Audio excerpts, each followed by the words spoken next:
Magandang balita ngayon ang ating mababasa sa Daniel 2:44. Pakinggan ninyo.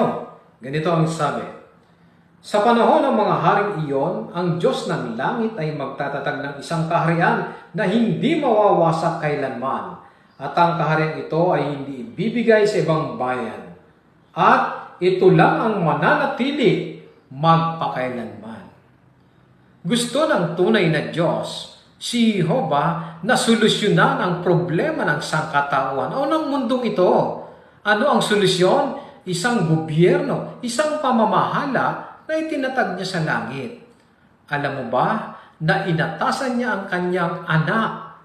Sino yon? Si Jesucristo bilang hari o leader ng kaharian ng Diyos.